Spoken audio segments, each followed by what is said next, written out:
Dia cakap nak jalan PRN lagi Johor. Guys. Lepas ni saya buka satu cerita, untold story. Saya buka korang, untold story. Ni pasal kisah dengan Datuk Najib dulu. Saya akan kongsi dengan korang. Saya pernah cerita dalam Walabok saya juga. Isu bantuan kasih Johor, BKJ, kini menjadi perbualan hangat selepas pendedahan dibuat oleh Taqiyuddin Ceman. Dan nampaknya, ia bukan sekadar cakap kosong atau mainan politik semata-mata. Makin ramai rakyat sendiri tampil mengesahkan perkara sama. Ada yang kongsi gambar, video, mesej WhatsApp, malah pengalaman mereka sendiri ketika hadir mengambil bantuan kasih Johor. Antara rungutan paling banyak kedengaran, warga emas terpaksa beratur panjang bawah panas, tunggu berjam-jam, dengar ceramah politik sebelum bantuan diagihkan. Ada dakwaan sehingga berlaku kes pengsan dan ambulans dipanggil ke lokasi. Yang menjadi persoalan rakyat, kenapa bantuan tidak terus dimasukkan ke akaun bank seperti bantuan kerajaan persekutuan? Ramai netizen sendiri mula bersuara. Kalau boleh masuk akaun, kenapa nak susahkan warga emas datang beratur? Benda boleh dipermudahkan, kenapa nak buat macam program politik?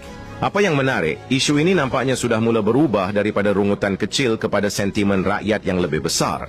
Sebelum ini mungkin ramai hanya akur dan diam. Tapi sekarang, masing-masing sudah mula buka mulut.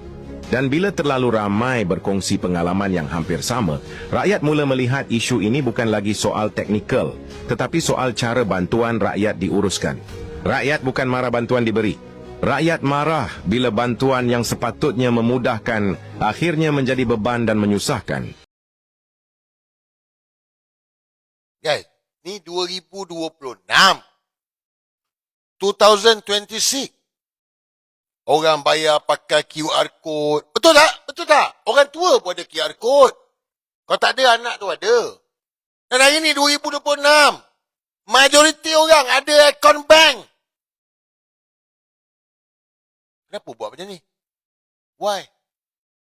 Oh, hanya segelintir. Hanya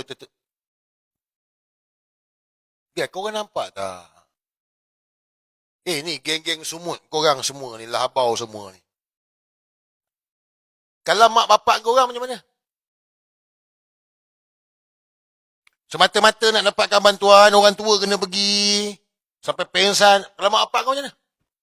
Tapi inilah dia kaedah. PRU16, inilah juga. Supaya korang menyembah, pergi ikut. Sebab apa? Nak dapatkan duit. Inilah dia. Ni zaman kita ni. Zaman kita. Kita kena selesaikan benda ni. Kita khalifah, saya ingatkan banyak kali. Jangan tengok ni, tak penting pun. Tapi apa saya cakap, fikirlah. Betul ke tak betul? Apa dia cakap ni masuk akal tak? Semua kan ada akal. Melainkan korang kambing. Ikut. Kat mana amar makruf nahi mungkar tu? Fikirlah kan.